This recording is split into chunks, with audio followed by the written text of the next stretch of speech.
Dog breed ban होने से बच गई, ये हम सभी लोगों के लिए बहुत ही राहत देने वाली बात है, बहुत ही खुशी की बात है। लेकिन कुछ रूल हैं जिन्हें आपको फॉलो करना बहुत ज़रूरी है। यदि आप ये सारे रूल फॉलो करेंगे तो इन फ्यूचर ऐसी कोई नौबत नहीं आएगी कि डॉग ब्रीड दोबारा बैन होने की कगार पे आ जाए। नमस्कार दोस्तों, मैं आशा कर रहा हूँ आप और आपके पेट बहुत ही ज़्यादा हेल्दी होंगे।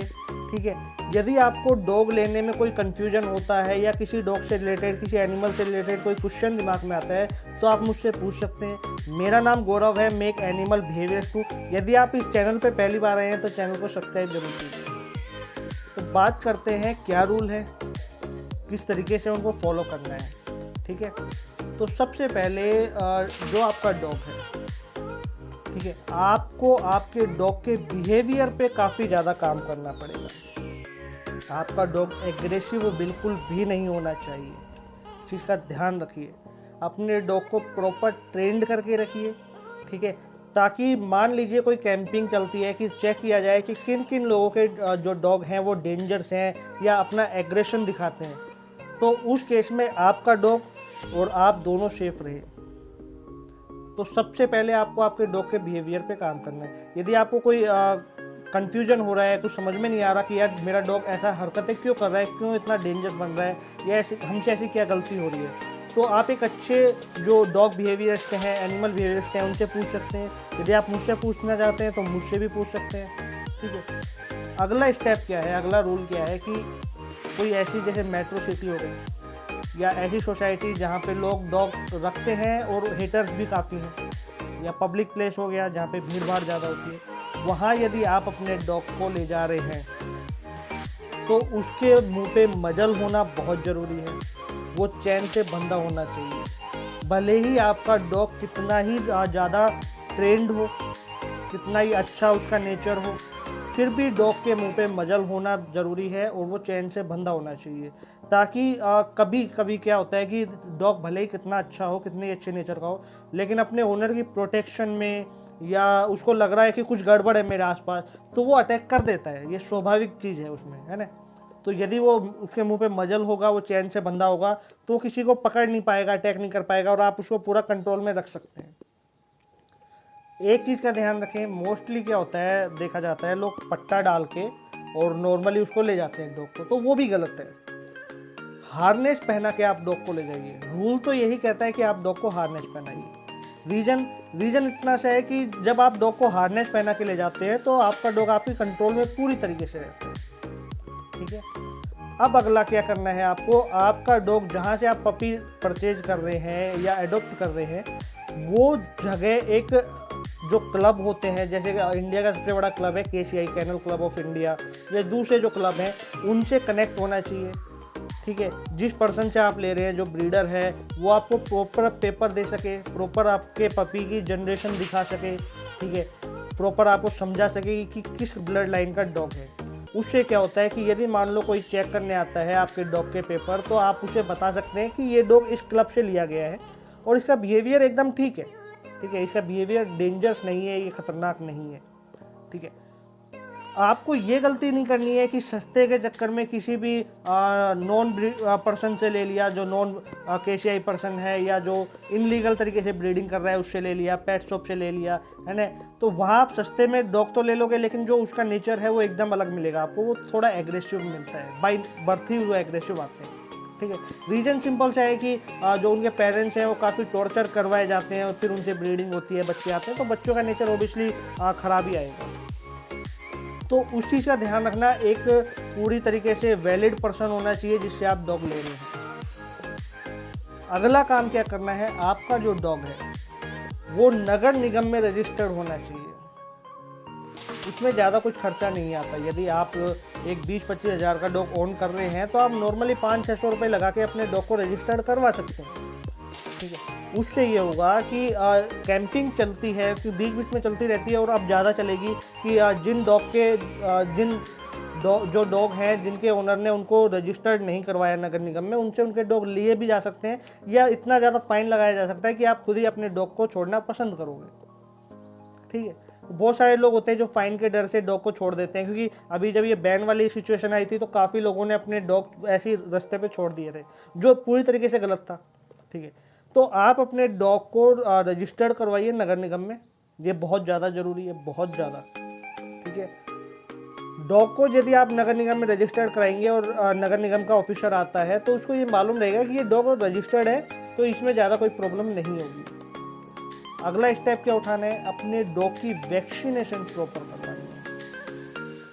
बहुत सारे लोगों को मैंने देखा है डॉग को खाली रेबीज का इंजेक्शन लगा देते हैं या दूसरे जो बीमारी वाले हैं वो लगा देते हैं, रेबीज छोड़ देते हैं, तो वहाँ बहुत बड़ी गलती हो जाती है। आपका डॉग प्रॉपर वैक्सीन लगा हुआ होना चाहिए।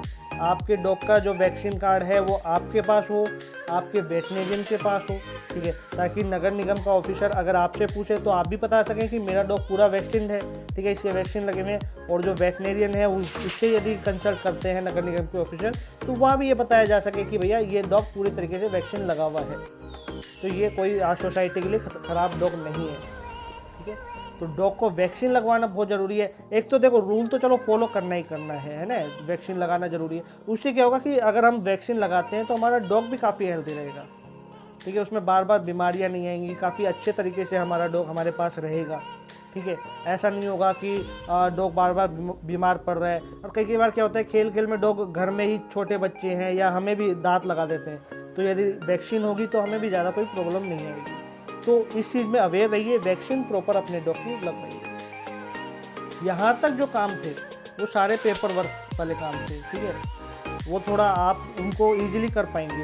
अब जो काम है वो सबसे मुश्किल है, ट्रेनिंग। जैसे मैंने फर्स्ट में बताया, अगर आपका डॉग का बिहेवियर एकदम चेंज हो चुका है, एग्रेसिव हो चुका है, तो एक ट्रेनर हायर कीजिए जो आपके डॉग के बिहेवियर को चेंज कर सके। अगर आपको लग रहा हो यार मेरा डॉग का नेचर चेंज क्यों हो रहा है, वो इतना एग्रेसिव क्यों हो रहा है, तो आप किसी एनिमल बिहेवियर से कंसल्ट कर सकते हैं। यदि आप मुझसे पूछना चाहते हैं तो आप मुझसे भी पूछ सकते हैं, ठीक है, लेकिन अपने डॉग के लिए एक ट्रेनर ज़रूर हायर करें, ठीक है, ताकि वो आपके डॉग का जो बिहेवियर है वो चेंज कर सके, उसको एग्रेसिव ना होने दें और वो फुल ट्रेंड बन के रहे।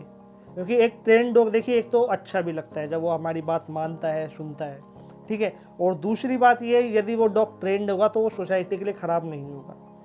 तो इन फ्यूचर अगर ऐसा कोई दोबारा प्रॉब्लम आती है डॉग ब्रीड बैन को लेके, तो आप बोल सकते हैं कि मेरे डॉग का बिहेवियर एकदम ठीक है, मेरा डॉग डेंजरस बिल्कुल नहीं है, तो मैं अपने डॉग को रखने का पूरा हकदार हूँ।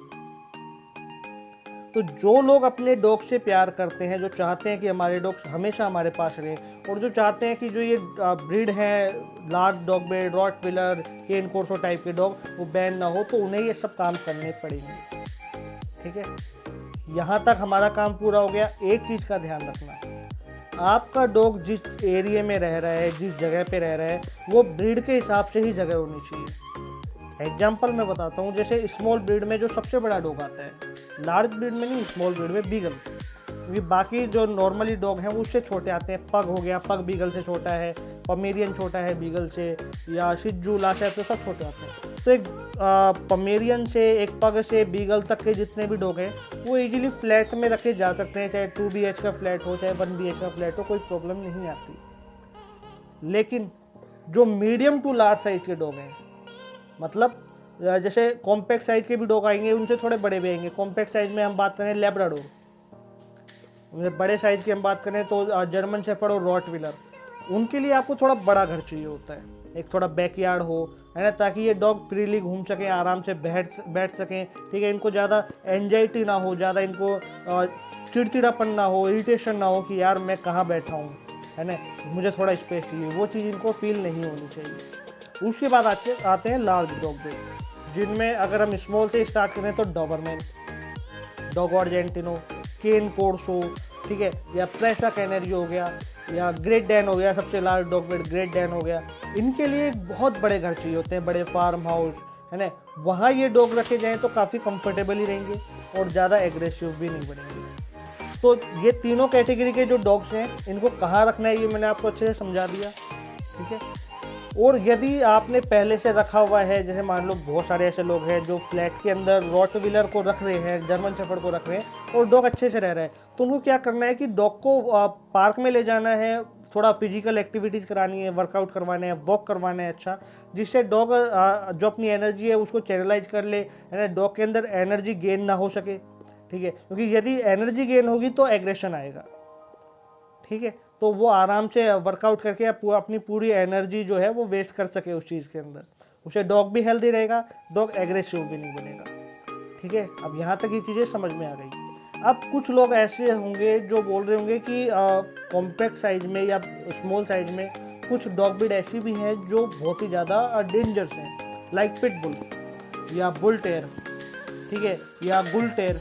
ये कुछ इस टाइप के डॉग हैं जो काफ़ी ज़्यादा डेंजरस माने जाते हैं, और यकीन मानिए होते भी हैं। ऐसा नहीं है, मैं नहीं कहूँगा नहीं होते, काफ़ी डेंजरस होते हैं, किसी भी पर्सन को मारने की ताकत ये रखते हैं। तो क्या इन डॉग को भी हम फ्लैट में रख सकते हैं, क्योंकि ये बीगल और लैब्राडोर के बीच के डॉग हैं साइज के हिसाब से।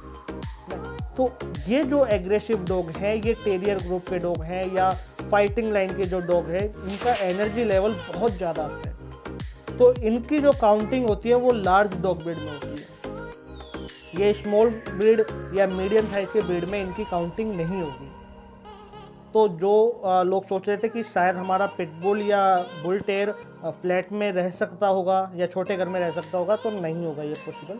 ये डॉग जो है, ये पिटबुल वगैरह, ये सब लार्ज डॉग ब्रीड में ही काउंट होंगे, और आप इनको उन्हीं की कैटेगरी में रखिए, उसी टाइप का स्पेस दीजिए। ठीक है, तो जब आप ये सारी चीज़ें फॉलो करेंगे तो डॉग के जो बाइटिंग केस है वो 95% ख़त्म हो जाएंगे। तो दोबारा ऐसी नौबत नहीं आएगी कि डॉग ब्रीड बैन होने की कगार पे आ जाए। अगर अभी भी कोई डाउट है, कोई कंफ्यूजन है या कोई रूल समझ में नहीं आया, तो आप मुझसे पूछ सकते हैं। और इस वीडियो को ज़्यादा से ज़्यादा शेयर ज़रूर कर देना, ताकि जिन लोगों को नहीं मालूम हो कि हमें अब क्या करना है उनको मालूम पड़े। ठीक है, और वो अपने डॉग को अच्छे से अच्छा रख सकें। फिर भी कोई कंफ्यूजन होता है, कोई डाउट आता है, तो आप मुझसे पूछ सकते हैं। चैनल पर बने रहिए, ज़्यादा से ज़्यादा इस वीडियो को शेयर कीजिए।